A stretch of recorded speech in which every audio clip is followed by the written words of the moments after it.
Missed an episode of your favorite podcast? Choose from over a decade of content in our archives, not just the latest episode. All free at GCNlive.com. This is your call to action. Get prepared, America. Economy, survival, energy, disasters. This is USAPrepares.com. Informative radio, educational radio. Interact now by emailing instructor@USAPrepares.com or text at 434-390-7953. Class, please take your seats. Now, your instructor, Vincent Finelli. Yeah. Yep, Vin Finelli. Side by side with Jason. Jason's engineering the broadcast in Minnesota at Genesis Communications Network. Everyone all set? Cocked? Locked? You got your 22s? Okay. Record number of firearm background checks. I wonder what that's all about here in the United States. I don't know. Why would people be concerned about buying guns? I don't know. Maybe if you figure that out, give us a call. 866-582-9933. Guineith Isaacs is with us live in Australia. Welcome, Guineith. Hello, Vincent. How are you this morning? Well, I am just great. I really am. Before we get started on today's topics, I just wanted to mention something that I think the class might be interested in. So, class, seriously. Just because you hear me say that I do something, don't do it unless you check out, do your own research, and determine that that's what you want to do. It doesn't matter what we talk about. Okay? In today's environment, you shouldn't believe anything. Now, it is not my intention to obfuscate, confuse, misrepresent, lie. Okay, we don't do that here. But I really want you to think for yourselves, because at some point, and I don't know when that point is. At some point, Vinny and Guineith and Norm and, the rest of us, Rich Scheben, Captain John Reagan, we just won't be around. And so one of the things that we really feel is important is that you learn how to think for yourselves. We'd like to expose you to more information, things that we've learned the hard way, and so that you don't have to learn and get the bruises that we've gotten. So we're delighted to share with you things that we've learned. But I wanted to let you know that the federal government here in the United States has decided that April 15th, the tax day, would be extended. So taxes are due for filing today, unless you get another extension. And so we spend a lot of time preparing our taxes. And why do we do that? We don't pay anybody to do our taxes because we think whoever we would pay, whether it be a CPA or any other company or individual, doesn't care as much about opening our wallet as much as we do. So we don't want to overpay, and we refuse to overpay. And so we work diligently. We read as much as we can about the taxes and the tax code and so forth and what applies to us. And so here's my thoughts on it. At the bottom of the 1040 and other schedules, there's a little box where you sign it. You put your signature there and you put the date there. And there's usually some verbiage that's probably been written by a team of lawyers and then verified by another team of lawyers and then verified by another team of lawyers, so that it is the precise language that says something like this. Under penalty of perjury, I tell you that this is true. These are the correct numbers, to the best of my ability. Well, whenever I sign a 1040 tax form, I cross that out. I draw a line through it. And I put my initials there saying, I don't agree to this. I do not agree to the terms and conditions of this agreement with the IRS and the federal government. I cannot, in good conscience, agree that the numbers are correct. Now, while I believe, to the best of my ability, that the information is true, in all actuality, I really do not know if it's true. And no one else does either. No one else does. No one can say that the information on their tax return is true and accurate. whether it was self-prepared or prepared by a hired gun, like a CPA or some other taxpayer or H&R Block or whomever. You know, some guy that sits in a little cubicle in the front of Walmart and charges you a couple $100 to put some numbers on a piece of paper. They don't know if it's true either. Nobody knows. Even when you get audited, they don't know if the taxes have been properly prepared and filled out. Nobody knows.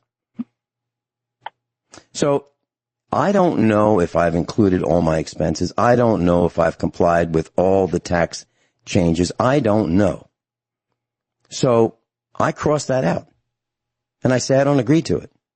And the reason I don't agree to it is because I don't know. So let me give you an example of why I don't know. Do I know how many cows we have right now? If someone said, how many cows you have, I'd say, I don't know. Do you have an idea? Well, I could guess, but actually I don't know. Do you know how many birds are on the property at any one time? No, I don't. Do you know how much fence you have? No, I don't. Do you know how many hours are on your tractors and do you know how much fuel you have? No, I don't. In 1955, the federal tax code had 1.4 million words. Just a little over 1 million words. 1 million words. In 1965, it was improved. 10 years later, 3.5 million words. 1975, 3.9 million words. 1985, 5.7 million words. 1995, 10 years later, 7.6 million words. And in 2015, 10 million words. Now. Wow. Yeah. Yeah. Now, does all of that apply to me, my family, our farm? No. Well, it doesn't. But a lot of it does. And it changes every year. So if you learned it this year, what you learned this year is not necessarily applicable to next year because the tax code keeps changing. Why does it change? The purpose of taxes, now some people think it's to pay for all these government wonderful things that these parasites determine that we need. The purpose is to control you. See, taxes can reward behavior that the government wants you to do. They can punish you for things they don't want you to do. So, for example, there was a luxury tax, a couple decades ago, and there was a 10% luxury tax on things that most people didn't need, like yachts and boats. It almost killed the boat manufacturing business in the country because people said, you got to be nuts to pay 10% luxury tax on a boat or a diamond ring. Those are luxuries. Nobody needs to have a boat nor a diamond ring. I mean, you might want one, but the government decided to convince you that those were things that you shouldn't do, so they taxed them heavily. That's what the government does. So it punishes you for certain behaviors. It rewards you for other behaviors. So when the government thinks, boy, we're running a little bit low on electricity, how about we give tax incentives to for people to put solar panels up and connect them to the grid, to put electricity on the grid. That would be rewarding you for a behavior that they want you to do. So that's the purpose of taxes, and yes, it also generates revenue for the government corporations, local, county, city, state, and federal. So literally, when I fill out one of these forms, and I've done this for years and years and years, I cross that out. And never has the government said, hey, Vinny, look, we're not going to accept your return because you crossed out the part where you don't agree with the terms and conditions of the form you filled out. It's a lopsided agreement. They made the wordage. They created the legalese, the language that would let someone hang himself. No, I'm not going to agree to it. And I won't. Now, we pay our taxes. And if there's I've been accused that, you take deductions right to the extreme, to the edge. In in-person seminars for years, I would talk about this, how a person can prepare his own taxes and why someone should do that rather than hire somebody. And CPA was sitting in the front of the room. And I said, does anybody have any questions? Does anybody believe what I'm saying is not true? Speak now. Raise your hand. This gal raised her hand, and she was, a middle-aged gal. She was taking copious notes. She said, well, I'm a CPA, and I've been listening to every word you've been saying. And what you've been saying is absolutely true, but you take it right to the limit. And my response was, of course I do. It's my money. If there's one penny that's on the edge of whether it's mine or theirs, it's mine. Because I worked for it, and they didn't. That's how I look at it. So, what has happened, though, is we have gotten tax forms returned to us. And the people who are so careful at reviewing these forms at the IRS level have sent them back and said, you didn't sign here. Sometimes I don't even sign in their box. Sometimes I color outside the lines. And they say, you didn't sign there. I go, well, yeah, actually, take a look. I might put part of my signature in the line, but not most of it. And they'll put it on those big sticky arrows saying sign here. And I'll write right on the face of the return. Not in crayon, but, close. If you look closer, you'll see that I did sign it there. And I'll send it back to him. No changes other than, with the crayon. I'm exaggerating with the crayon, but it might be, a red pen. And that's what I do. Because taxes are allegedly voluntary. And I'm willing to support the government to some extent. But I'm not willing to overpay the government no matter what. And if you look at these other, these corporations, you think, why do you think it is that President Donald Trump doesn't want his tax returns made public? Why do you think that is? Because he overpaid? No. It's because he used all the loopholes that he could find, or his preparers could find, or his hired guns could find. That's why I believe he doesn't want his tax returns made public. And I've said during my seminar that, I don't do it anymore, but it's on the internet if you want to find it. It's called Extreme Tax Deductions. USA prepares Extreme Tax Deductions. That's extreme with an E. About 7 broadcasts I did. It's on YouTube. And I tell you how to do it. And you know what? The IRS has not knocked on my door, has not called me, has not given me one iota of harassment. None. Because it's all true. I read their books. Not all of them, but the ones that I needed to read. And if you are paying your taxes and you have not read the rule book, you're crazy. Absolutely crazy. Let me say it this way.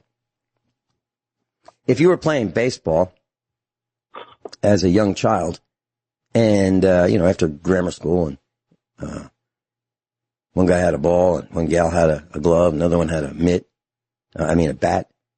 And you said, this is first, this is home, this is second, this is third, this is, these are the bases.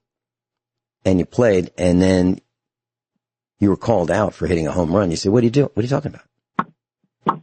Well, I know the rules, so, and then they tell you, no, you don't understand. See, we have 10 seconds to get the ball to home plate. And, that's our window for calling you out. So, 10 seconds after you cross home plate, we can get the ball there and you're out. Who would play a game like that? Nobody, right? And that's what people do with their taxes. They let other people they don't know, don't like, and they pay them money to figure out how wide they should open their wallet to pay the state, county, federal government. It's crazy. Do it yourself. Class, I don't want you to think I go off half-cocked. I really don't.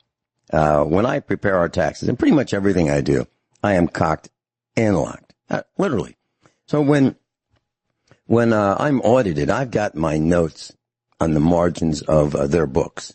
I print them off. Used to be able to call the IRS or go to the post office, United States Post Office, and pick up a copy of their publications regarding taxes. Well, it's too complicated now. They don't want to do that, so you have to download them. So I download them and print them out, and I write in the margins exactly why I do what I do, and I'm ready for them. And so I thought that we had been audited, well, specifically me, at least 10 times, but that's not true. I just thought about it during the break. It's more than 10 times. I have to add another time for the Commonwealth of Virginia, the corrupt Commonwealth of Virginia. We had a sales tax audit. And and a revenue audit. And so, this guy showed up at the house, just showed up. And he said he was there to examine our tax return, and he wanted us to prove all these things. He camped out for 3 days at our farm. And had I known what I know now, I would say, well, I'll tell you what, now you can't stay at the farm. You can't camp out in the dining room like he did.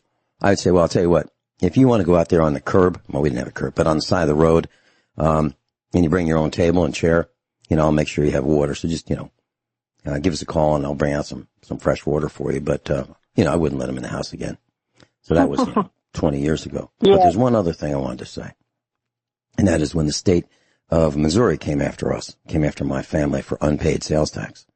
I blistered at that. When they threatened to put a levy on our farm, steal our farm, I just came unglued.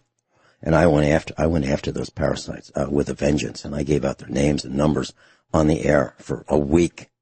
And I told them I was going to do it. I said, you guys have nothing. You can't find anything. You're fishing. There's nothing here. We don't owe any taxes and we're not paying it no matter what. And, they put their top attorney, the top state attorney, for the corrupt state of Missouri on this thing. And they came after us and, we bludgeoned them. Absolutely didn't let them up for air. And I told them I was going to do it. I warned them. I called them up and I met with the top attorney for the state of Missouri. And he said he wanted all this proof that we didn't owe taxes. And I said, no, you got it all upside down. You actually have to prove that we do owe the taxes. And they wanted 2 years of emails. And I said, you're not getting it. I'm not giving you any emails. I'm not going to give you any correspondence. You have to prove you have to prove that we didn't pay tax. And they couldn't do it because there was no basis for it. It was all a fishing expedition. And it wasn't just us they came after. They came after a whole bunch of small businesses. So I pummeled them on the air. I mean, I let them have it. And I told them, I did buy Sun Tzu's book since we last talked. It hasn't arrived yet, but I did buy it, and The Art of War. And what I do is a little different from what Sun Tzu teaches or taught. What I do is I say, let me tell you how this is going to work. Here's what I'm going to do. Now, of course, I only do that when I have the good hand, the upper hand, when I know I'm going to win. So here's how it's going to work. And I told him, I said, I'm going to make you famous. And you have a chance to not be famous. I mean, if you want to do the right thing and back down, that would be a good thing. But I'm going to embarrass you. I'm going to let you have it. And I did. I let him have it. I mean, for a whole week, Stephen Sullivan is the attorney's name, for the corrupt state of Missouri, top attorney. I gave out his phone number and I let him have it. And he sent me an apology. Oh, most so sorry. And then they did it again. Then the administrator for the tax bureau in Missouri, she came after us for a smaller amount. Now, the first amount was $100,000 in unpaid sales tax for 2 years. Now, think about that. You have to sell about $1 million worth of stuff, actually more than $1 million worth of stuff, to owe $100,000 in unpaid taxes. What is USA Prepare selling? Nothing. So, anyway, I just want to let our class know that those are my approaches. Now, if you get beat up and you are in the right, if you are correct, class, and you've got documentation that you are right and you get beat up by these thugs, give us a call. 866-582-9933. Now, you got to be right, and it has to be above board, has to be true, factual, nothing made up, no opinions, has to be the facts. We'll expose them. Guineith, any comments? We're going into a break, and then you've got the blackboard. You're a man after my own heart. Well, it's 5 foot. I've got a dozen tales to tell if I could. Guineith Isaacs is with us live in Australia. Guineith, you've got the blackboard. Okay. I just want to first of all mention, I sent you an email earlier with documents that were pulled from the CDC's website. And I'm going to publish these screenshots on my Facebook page in the morning. Actually, probably, maybe not immediately in the morning because I've got other things I need to do. But the CDC, you said about thinking for yourself, okay? And that was actually going to be my theme for the day. And I emailed you earlier saying that I would say that, But the CDC on their own website, on their own blog, admit that the masks cause hypoxia, low oxygen levels in the blood. They admit that it causes elevated CO2 levels in the blood, that the masks cause this, and that there's really no need for them outside of clinical settings. Isn't that right? You've seen the screenshot from the CDC website. I've got it right. I've got it right in front of me. It says it causes headache, increased pressure inside the skull. It causes nervous system changes, increased pain threshold, reduction in cognition, increased breathing frequency, increased work of breathing. Obviously, put a mask over, put your hand over your mouth and try to breathe. That'll do it too. A reduced tolerance for lighter workloads. I mean, so what it's saying is it slows you down. It interferes with your brain activity. It causes all kinds of problems. Crazy. Right. And yet, Guineith, during that break that we just had at the bottom of the hour, the CDC is saying now everybody ought to wear a mask. Yeah. That's what the news just said. Yeah, I know, I heard it. And I was going, wow, how's that? We were going to talk about that today. And it's there. And I'm going to post that screenshot that you've got in front of you, both of them. I'm going to post them on my Facebook page. But in the meantime, if anyone wants to go to my Facebook page, just go to Facebook and search for Guineith Isaacs. That's Guineith, gap, space ISAACS, and you'll find my Facebook page. And here's how you'll know you've got there, because my little thumbnail Facebook icon is a face mask, but it's one that goes over the eyes, because this was something that I was going to bring up today about the mask. And you will see that I've got a photo there. I know that you can't see because you haven't got Facebook, but I've got a photo there of the sort of mask that I intend to wear. Oh, you have got the photo. I emailed the photo to you, or a similar one. I don't know if it's exactly the same one. I've got it. It's the one. It's like the mask that the police use when they commit highway robbery. Yeah, it's.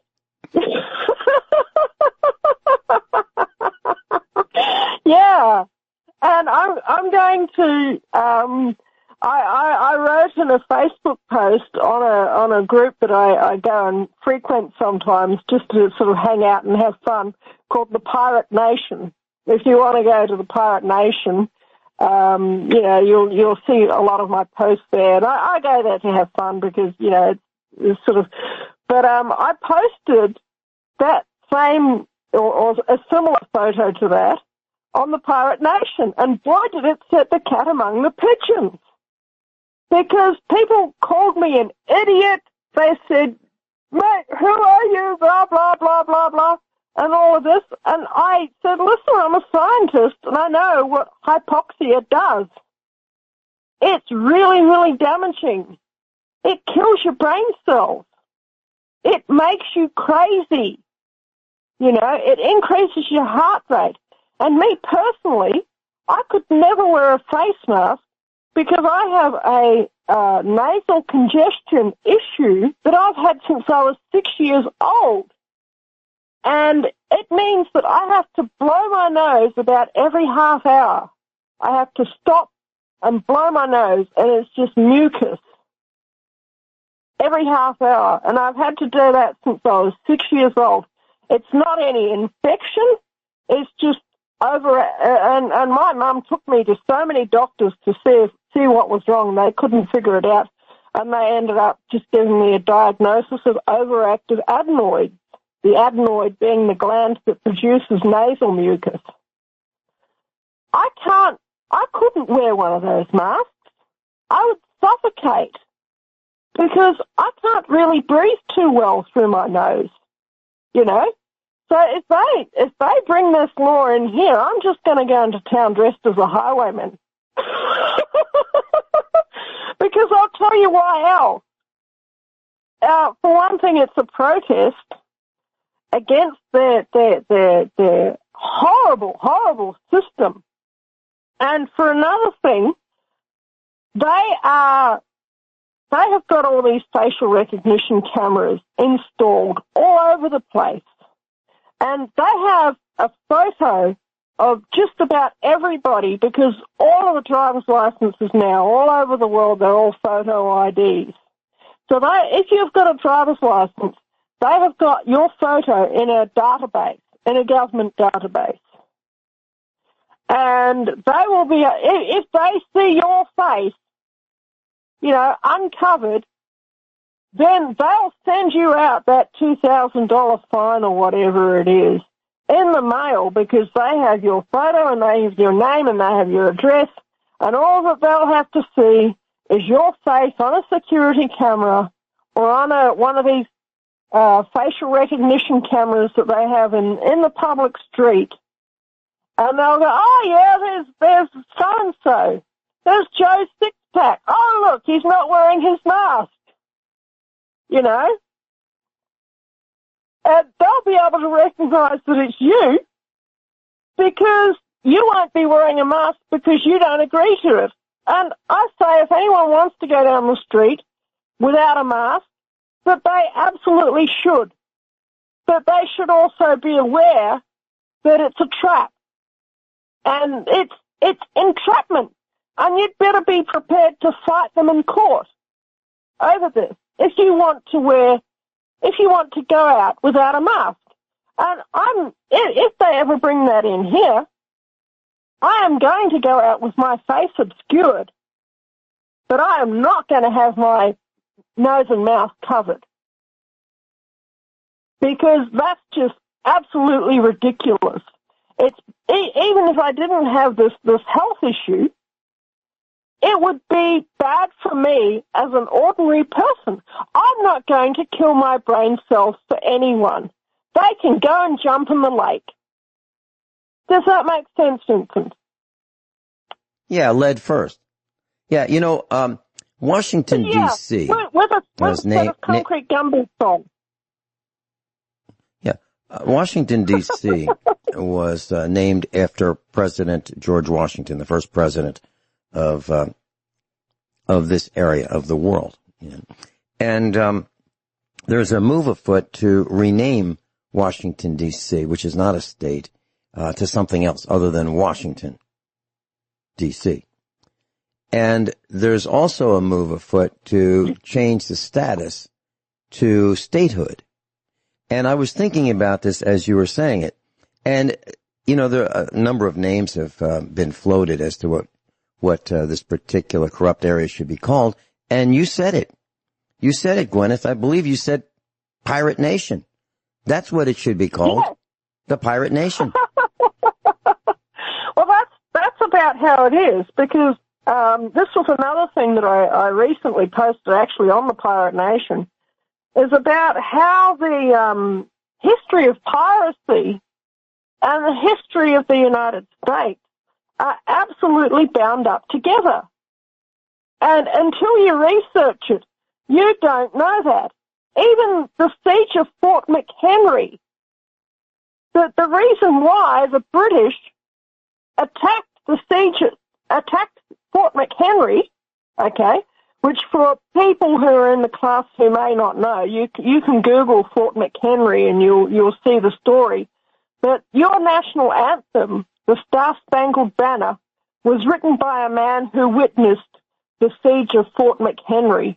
And basically the whole song Star-Spangled Banner is all about the siege of Fort McHenry by the British in 1812.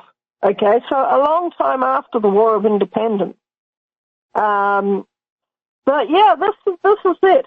And the reason why they had the siege of Fort McHenry is because the British accused the Americans of harboring pirates in the city of Boston, in Massachusetts. which is, just up the river, apparently, from Fort McHenry. So apparently Fort McHenry's on the coast, and you go up the river a little bit, and there's Boston.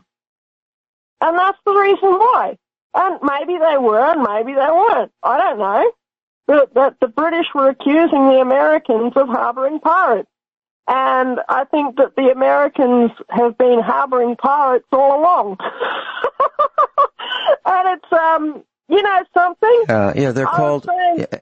And we have a name for those pirates. We have a name for those pirates.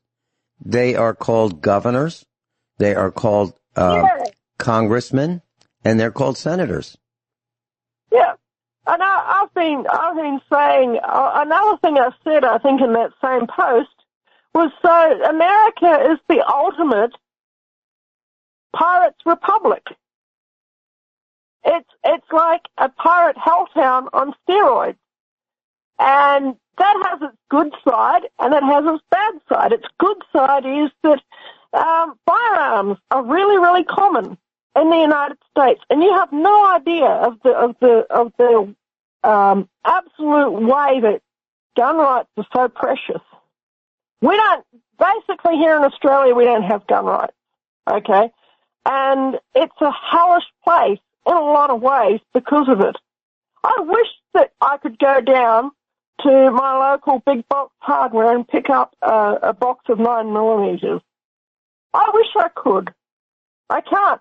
I don't have a 9mm. I've got to figure out other projectile firing devices. And you've got to have some type of projectile firing device to defend a property, to defend it against feral animals that might want to come in and do you harm. Because I'll tell you what, in that forest out there, we've got black panthers living in the forest. I'm talking about the cats, okay, not the gang members. Because I have seen them when I've been out horse riding. What happens if I'm out on my paddock and one of these panthers decides to wander onto my land? I've seen them when I've been out riding my horse around. They are out there. And I saw it crossing the road, clear as day, and apparently it didn't know I was there because I was on horseback. We'll be right back with Guineith Isaacs live in Australia. Guineith Isaacs is with us live in Australia. Guineith, I've been saying for quite some time now that we have already entered the Second American Revolution combined with the Second Civil War.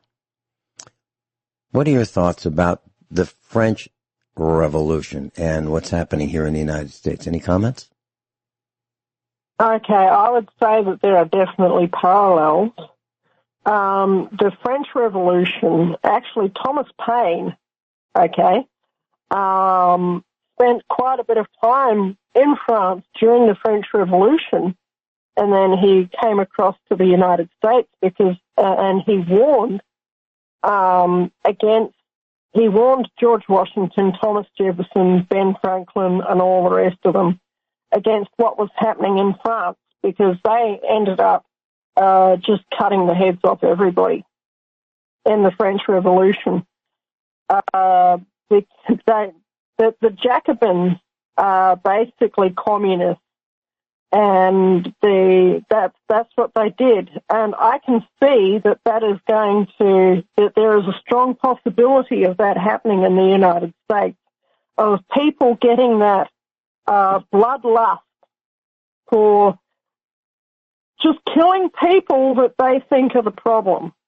And especially people who have been wearing face masks for the last year or so. I'm talking about in a year or two's time. They won't have very many brain cells anymore.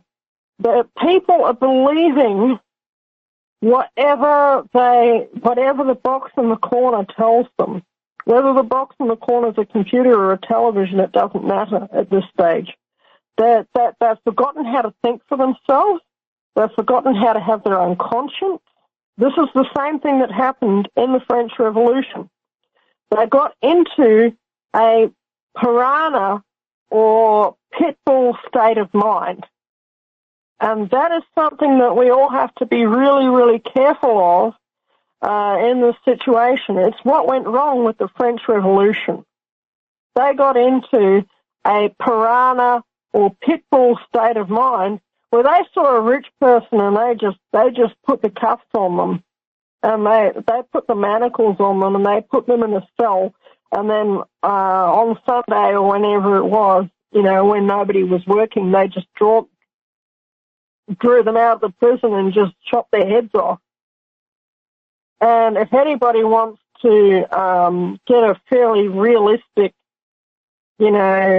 picture of what that might have been, there's a book out there. It's a work of fiction.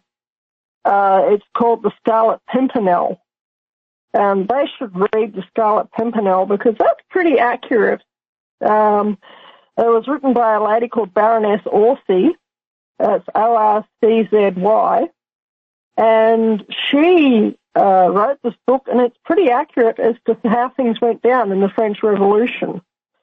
This is something that I can see happening in the United States because people are not thinking. They are looking at other people and they are just seeing labels, okay?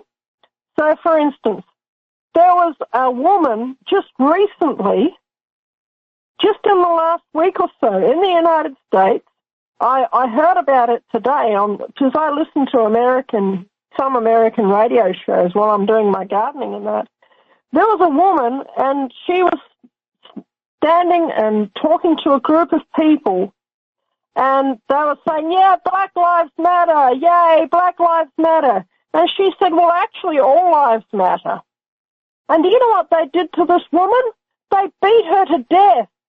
They murdered her in the middle of the street because she said, all lives matter. And this is where it's headed. So, and this is what I'm talking about. We've got to have our heads on swivels, and we've got to be very aware of this piranha and pit bull state of mind. Okay? Where people, I believe that, it's a possibility that people could do things like getting out the guillotines. And it's some municipalities in the United States, I remember hearing a while ago where a certain municipality actually bought a guillotine, as in, 15-foot high blade, chalk, goes down and cuts someone's head off. And I thought, that's crazy. I don't know how many of them there are, but I know that they're being manufactured. And if anyone doesn't believe me, they've got to start paying attention.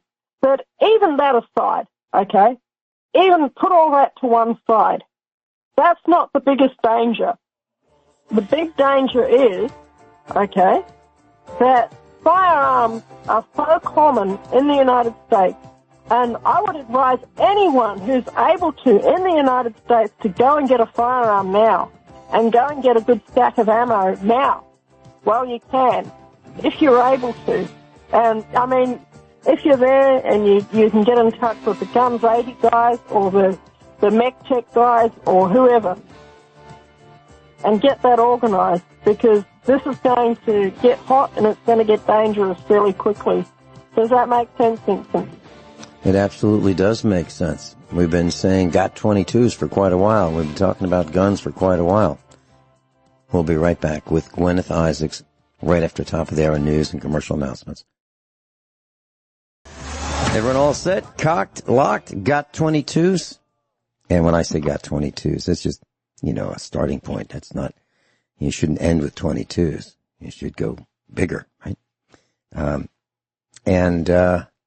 Just want to mention tomorrow it's going to be just me. Tips from my unfinished, unpublished, not for sale book, just my notes about the way I do some things and things that you may want to consider doing. And I'd really appreciate it if you would call if you have done some of the things that we talk about here on USA Prepares, like the things that Guineith Isaacs mentions.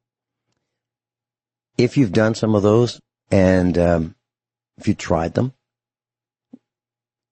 and you've had a reaction, positive, negative, whatever it is, have we spurred you on to doing things that you've never done before, things that you've never thought about doing before?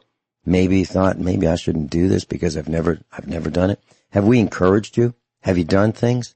And what is your reaction? I'd love to hear from you. Have we made an impact in your lives? I'd really like to know. Because I've talked to a number of instructors who, frankly, we don't know. We don't know if we're wasting your time, and are we wasting our time?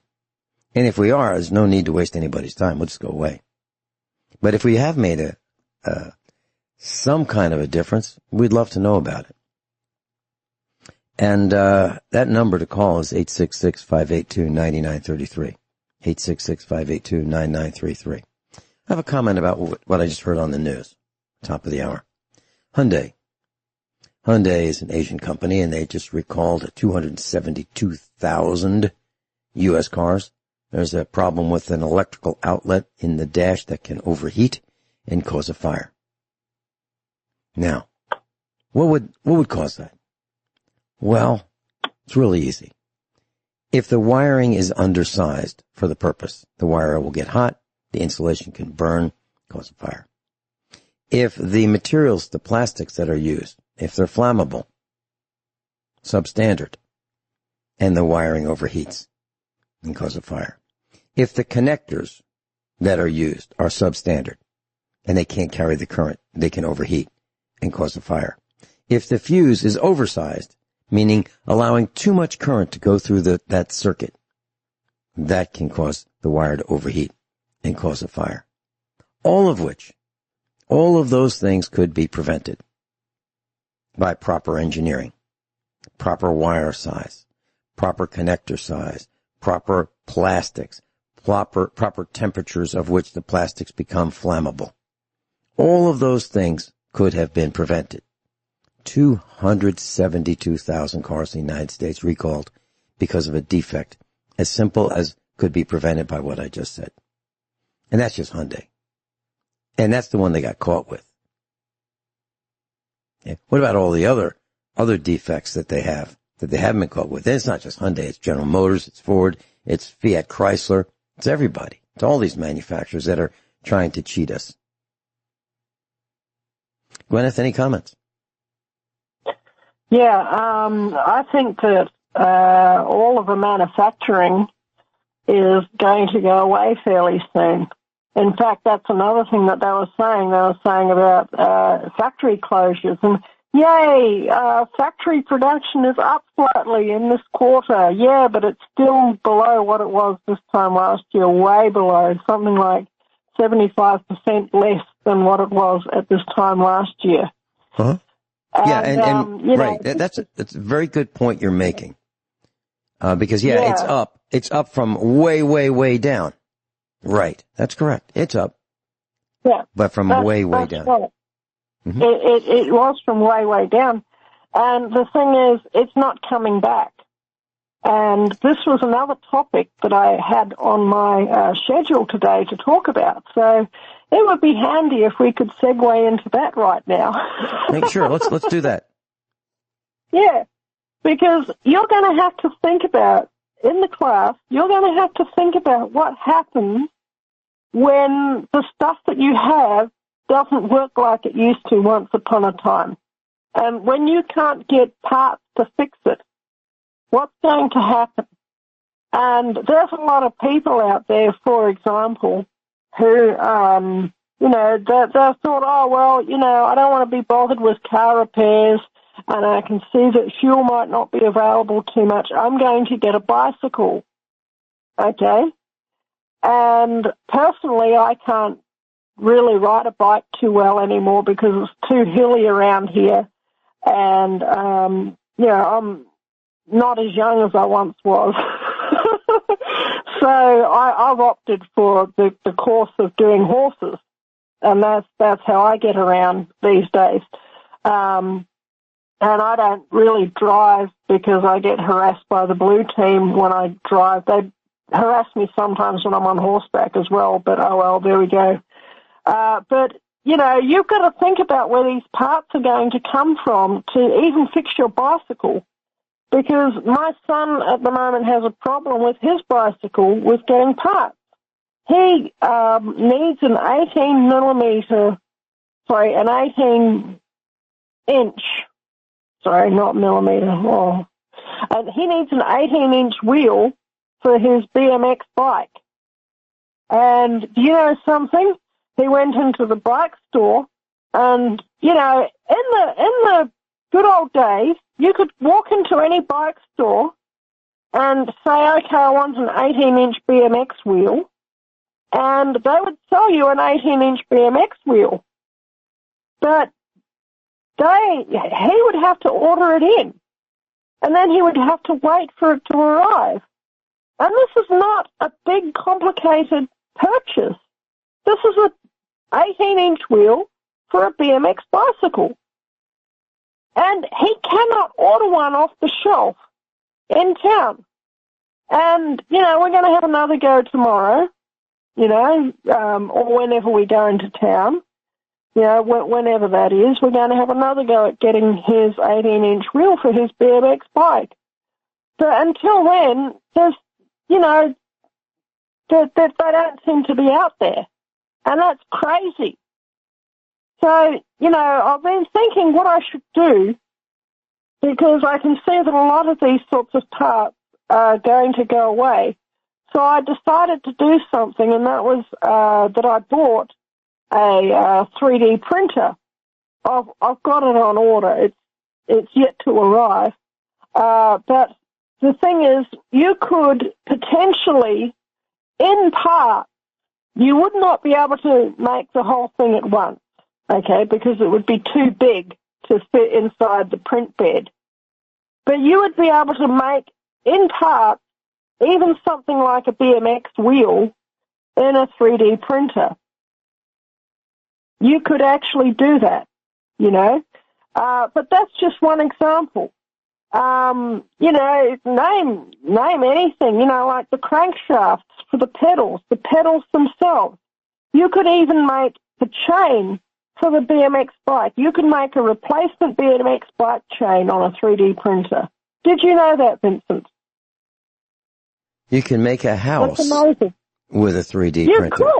Could. Now, I mentioned that. I mentioned that to Mrs. Finelli last night. We were talking about this, and I said, so if you think about a printer like an inkjet, think about an inkjet, and it sprays ink flat on a page. It has a very fine nozzle, and the print head moves to where just over the area where the ink is going to be sprayed on the paper. Well, if you use that concept and you say, well, let's print a house. Let's make a beehive type house or a dome type house. And you have a concrete nozzle, that is centered, the feed for this concrete nozzle and pipe is centered around a pivot. And you flow concrete very slowly out of this nozzle, and the nozzle travels round and round and round in a circle, and the concrete flows out of this nozzle. You could literally put one layer of concrete, let's say, maybe 4 inches in diameter, out of the nozzle, and now you have a ring of concrete, a 4-inch ring of concrete, and then you go around another time, and now you have 8 inches, 4 plus 4, and then 12 inches, and so forth. And if you do it slow enough, and the concrete has enough time to set so it doesn't collapse on you, you could literally build a house like that. And that's kind of what we're talking about.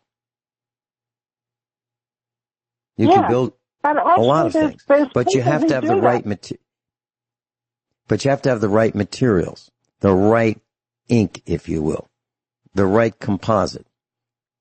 And that's a really good point. And what we did in preparation for this collapse several years ago, I bought a lathe. And a lathe is I can make sprockets, I can make shafts, I can make all kinds of things with a lathe if I have the raw materials. And that's the problem, because I know that the supply chain is collapsing. There's no question about it, regardless of what the talking mouthpieces say. We are in collapse mode. There are fewer products that are available. I mean, Just look around. These wheels that you're talking about for this BMX bike, you can buy them on the internet here. I don't know if you can buy them. I don't even know where there is a local bike store. But, these wheels are darn expensive. We're talking about $100 each. That's crazy. Yeah. When I was growing up, you could buy a whole bicycle, a real nice one, for $50. That's with 2 wheels, handlebars, seat, frames, bearings, crank, chain, sprockets, brakes, the whole thing for $50. Now the wheels are $100 a piece.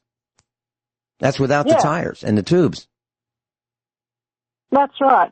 Yep. And this is it. And I think that, me personally, I think that he may have to go to ordering one online.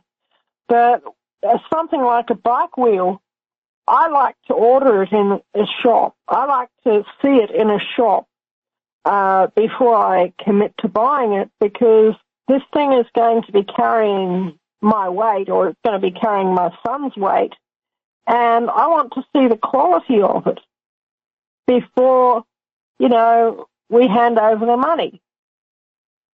This is it. And if, maybe it will be good. If it's not so good, then I can pick out the flaws and I can say, well, look at this, look at that, look at the other, But this is it. And here's the other thing that I have learned, because I've been researching about 3D printers. And incidentally, would you like me to let the class know? Maybe it will save the class a bit of time of my results of what I think the best of the 3D printers are. Okay? Sure. That sounds like a great idea. We're going into a break. Class, Guineith is gonna cut right to the chase. She's done a lot of research, and she'll share with you what she has purchased and why. We'll be right back with Guineith Isaacs. She's live in Australia. Class, let me give you just an inkling of what we're talking about. So for years, we would go to the supermarket and buy cranberry juice. And it came in these clear plastic 1-gallon jugs. Had a carrying strap, pretty handy. Now, what do you do with those when you're done? Well, we save them. We use them in the automotive shop. We transfer coolant or antifreeze in them. We use them for carrying water to the dogs if they just need a small amount. Or every day I carry some out to the chickens. I'm going to fix that. I'm going to put in a more permanent system. But the question is, do they have any value? And the answer is, of course they do. They do, because as we go farther down this road of collapse, where are you going to get things as simple as a plastic bottle? Where? So I suggest before you throw things out, you consider what can you use them for. I know a guy in West Virginia, and he had a cannon, an old-fashioned cannon. And he didn't have any cannonballs. So what he did was he took beer cans and he filled them with concrete. That sounds like fun. Yeah. And so that he made cannonballs out of, soda cans will work just fine too. So what I'm saying is, I'm not suggesting that you make a cannon. I'm just saying that those aluminum cans that you throw away, they might have some value. They really might. Glass bottles may have some value. Those spaghetti sauce jars that people would throw away, they have some value. We don't throw them away. We wash them out, and we still have them all. Now, does it take up space? It absolutely does. It does. So we think that there are things that might not have had some value at the time, but maybe they would in the future. And I was talking with one of our instructors about, donating clothing. My mom and dad had some clothing and they passed away. It was quality clothing. And I refused to give it to Goodwill. I refused to give it to other people because I saw what people do when they get free stuff. They don't take as good a care of the free stuff as when they had to sweat for it like my parents did. So I absolutely refuse to give away my parents' clothing. My mom has some wool suits. My dad had wool suits. My mom, back in the 1960s, braided a rug out of wool suits, wool jackets, ladies' dresses that were made out of wool. She made one of those oval braided rugs. Literally, and it was in our dining room until someone decided that they offered her more money than she could say no to, and she sold it. But it took years. But if you looked at it, you could say, oh, there's Dad's suit. There's Dad's army coat, olive drab. There's so-and-so's blue dress. So there are a lot of things that you can reuse that you might not have thought of. Have you ever seen one of those oval hand-braided rugs, Glass? Have you seen one? They're a lot of work. Yeah. They are a lot of work. Yep. Could I get back to talking about the 3D printer? Because I think that's really, really important. Absolutely. Yeah. Yes. The one that I saw that was the best value for the price that you pay for it. Okay, so I had a certain budget that I had in mind, which was under $700 to get started on this project. And I found on eBay a particular printer, brand new, that was being sold. It was on special on eBay, and it was normally $670, but they were having a sale, and it was $611 on sale. And so I put a watch on it on eBay, and I came back the next day, and the seller had sent me a special offer. And the special offer was $598. So I said, yes, absolutely, I'll buy that. And I'll tell you why I picked, it's called a GEEE Tech, TECH, A30M, and I'll tell you why I picked that after the break, Vincent. All right, we'll be right back with Gwyneth. I'm looking it up right now. So Gwyneth bought a large 3D printer, GEEE Tech, TECH, A30M. Gwyneth, please tell us about it. Okay, the reason why I bought this was it has the largest, it's called print volume, okay? That's the size of the object that you can print in it. It has a print volume of 32 centimeters by 32 centimeters square, that's the base, by 42 centimeters high. And that means that if your object is smaller than that, then you can print it. And that is a pretty fair size object, okay? And the reason why I bought this was I went on YouTube and I looked at the reviews of a bunch of different 3D printers of the type that I was interested in. And every single one of them had issues, except for, fairly major issues, like trouble leveling the print bed. If you don't have a level print bed, then you are going to, your object is going to be skewed, okay? It's not going to be square. And that's a problem if it's, just about any mechanical object, actually, any object at all. And even if it's as little as 2 or 3 thousandths of an inch out, then, you're going to have an object that's out of square. And the print quality is the other thing that I looked at. So looking at the level of detail in the object compared to the original or compared to the design, you want a high level of detail. And You could even print quite a small object with this device and get a very, very high level of detail, which is really what you want in any, like I said, in any mechanical part. You need to be able to have high precision and high level of detail. And actually, my dad was a fitter and turner. He was a master engineer. And he said, if it's 1,000th of an inch out, that's just not acceptable.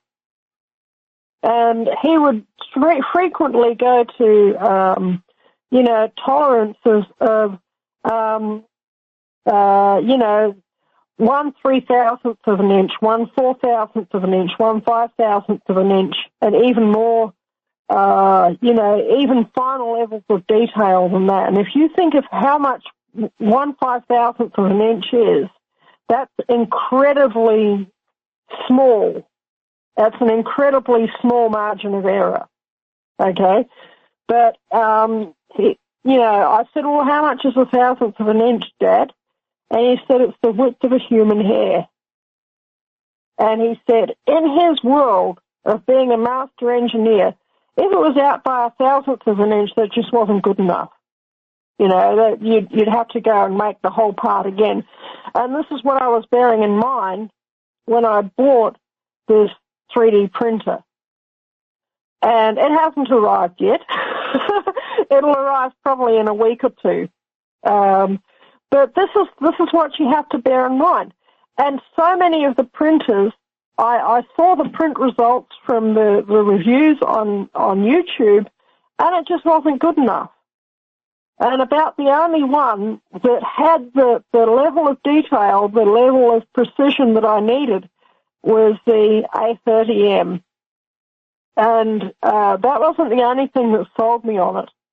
It's, you can probably tell by looking at the photos of it there, it is old school, simple tech. It does have a touch screen, which I'm not too happy about. But the touch screens are easily replaceable, which is, I suppose, something I could get, 3 or 4 touch screens. And just, you can take the touch screen out and you can replace it on your own. You can disassemble the whole device and then reassemble it. And in fact, it comes in a box. And the major components are all bolted together. You go around and you check the bolts, and then you put the major components together, and you have to build the printer yourself. Most printers of this size, you have to build them yourself. They don't come already built for you. But a lot of the other printers, they had more parts to put together, and the chances of getting something wrong were much greater because they had so many parts to put together that the chances of not putting it together right were just hugely increased. And things like the drive belt, there were issues tensioning the drive belts with the other machines. This machine, it doesn't matter. The drive belt's already installed. And if you need to install a new drive belt, you can easily do that. You can take the bottom apart, you can take the old drive belt out, you can put a new drive belt in, and there you go. But for that first, when you first get it, you don't want to be fiddling around with things like drive belts when you don't really know how the rest of the machine works. This is my thinking anyway. Okay, other people might be happy to fiddle around for 3 days trying to get the tension on the drive belt right so that the printer prints properly. I want to print.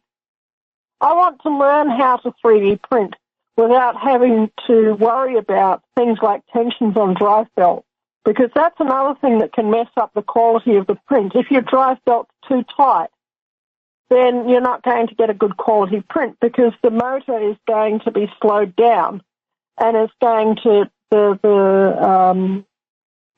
filament, the plastic, is going to drag out of the nozzle, and using your concrete house example, it means that the whole machine will just go too slow and you'll end up getting clogs and this sort of thing.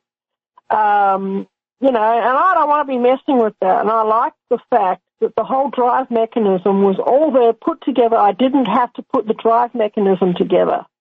I could just get it out, bolt the gantry onto the drive mechanism, which has the motherboard installed, and then install the filament feeds on the top, and then plug it into my computer and download some designs, and there you go. You know, or you could put the designs on a USB and then plug the USB directly into the printer. So you actually don't even need to have your computer right there. Or maybe if you've got the designs on your cell phone, you could plug the cell phone into the 3D printer. And I liked the fact that it had this degree of flexibility. Does that make sense, Vincent, of what I said? Yeah, just wait till the governments of the world figure out that you can make a guillotine with a 3D printer. Oh, no. I looked up the one that you have, the G-Tech, Geeetech model A30M. I looked it up. It's 320 millimeters by 320 by 420 millimeters. So that's roughly 12 and a half inches square and higher than that in terms of the height of what you can print. So that's roughly 12 and a half inches by 12 and a half inches at the base and a little taller than that in terms of height of what you can print. But I'm thinking that somebody's going to figure out that, hey, we can make the brackets for a guillotine. We can make the blade for a guillotine. We can make the slides that the blade travels through with this 3D printer, and we'll just use some wood for the uprights and the platform. I'm thinking that, right. I'm just using that as kind of an example. I'm not suggesting anybody make a guillotine, but I am suggesting there's a wide variety of things that you could make, including but not limited to plastic projectiles. You know, the blue team allegedly uses rubber bullets. Well, you can make plastic bullets. Kyle in Montana, welcome. You're on with Guineith Isaacs. Good morning, Vince. Good morning, Guineith. Hey. Hello.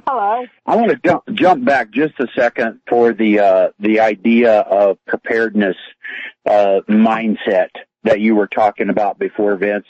I think what we're headed into is something that people had better wrap their mind around a year of not just no parts, but also the craziness of what people are going to be like.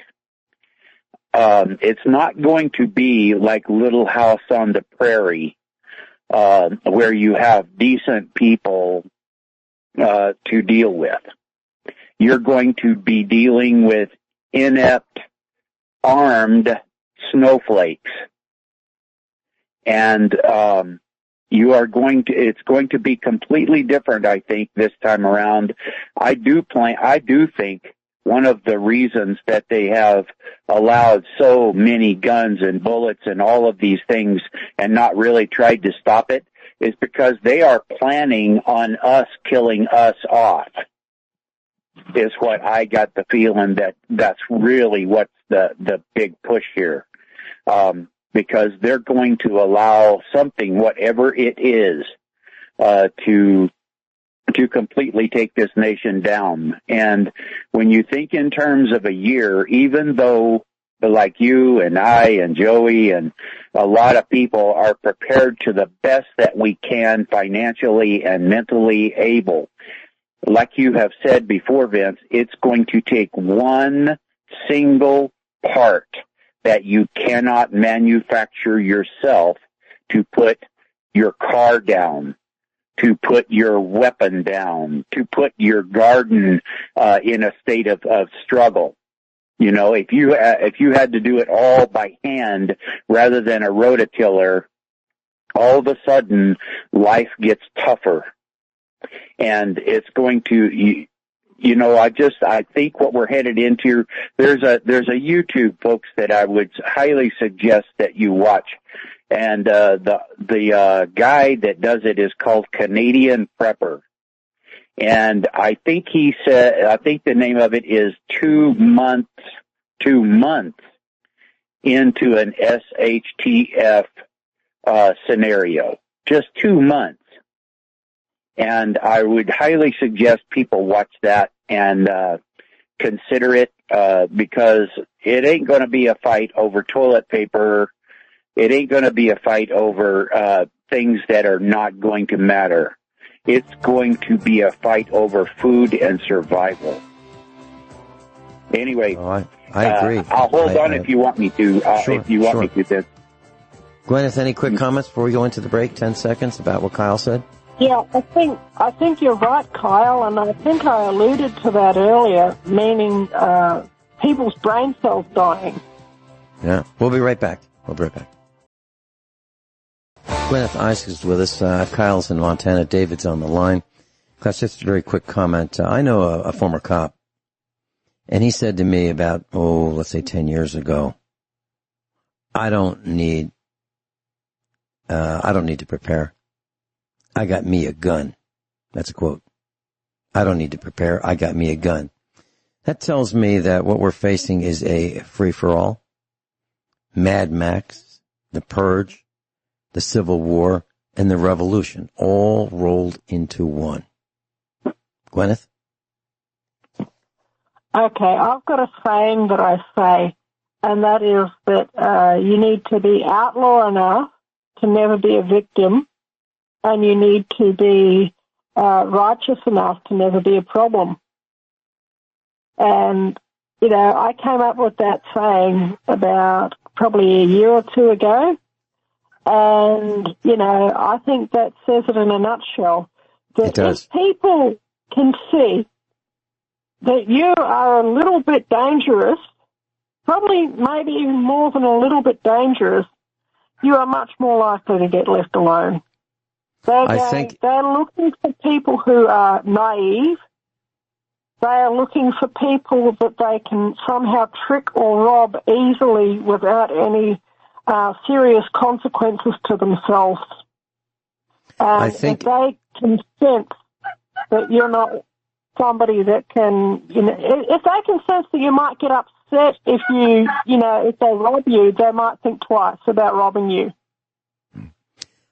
I think that what you just said describes what people think of Vincent Finelli here in Missouri. That I'm very serious about that. Yeah.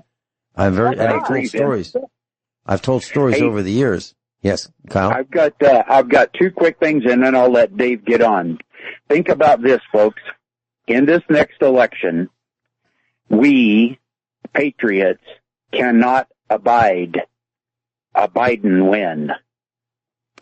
And think about this. They cannot abide a Trump win. So the Civil War starts in November regardless. Play this out in your mind. You cannot avoid it. Okay? The other quick thing I'm going to bring out is this. They've already started this mask fiasco garbage. And the COVID amount of diagnoses that have come out.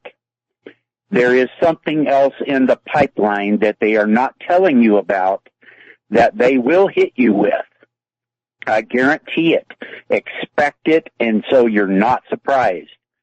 But there is no way that the revolution does not begin in November. Wait and see. I'll hang up and let David go with that. Okay, Thanks, Kyle, Ben. I agree with what you said, except I believe that the beginnings of the revolution and the Civil War have started. It has already started, and I think it'll get really, really bad in December. November. Kyle, thanks so much. Yep. You bet. David in Illinois, welcome. Hey, how you doing? I'll hit a couple of things real quick. Kyle mentioned about, people fighting against each other. That's been a practice in law enforcement for a while. You see in Chicago, they would encourage the people in the lower communities to shoot and fight amongst themselves. And I would ask my dad, well, what are you going to do? They're not going to go in and stop this? No, we let them deal with it on their own. We go in and clean after it's over with. I said, what do you mean clean? Let's say it a different way. Let's cut right to the chase. And we might offend some people, but we're talking about the inner city, which is really a kind of a dangerous place to be. Let's let them kill each other, and then we'll go in after they're done. That's what you're saying. And then they clean afterwards. Now those areas, you think they're bad. They're not bad. I've been there. I was the only white speck in that whole place. Those people treated me nice whenever I'd go there. It's just that they know they have to protect themselves because the cops go in, they mess with everybody. They take anything. But yeah, he flat out say, oh, we go in and clean afterwards. What do you mean clean? If anybody's left, we take them out. And then we clean up the bodies as well. We don't care if they shoot each other all they want. We would rather them do it. That's why in the city, if they have somebody they find them with guns, sometimes they let them go. They know what they're going to do with them. As long as they're not shooting at them, they sit back there and observe, watch, and clean it up afterwards. Now, real quick about the supply chain.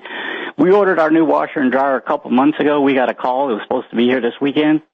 They're going to try to see if they can get one available next month, sometime in August, if they're available.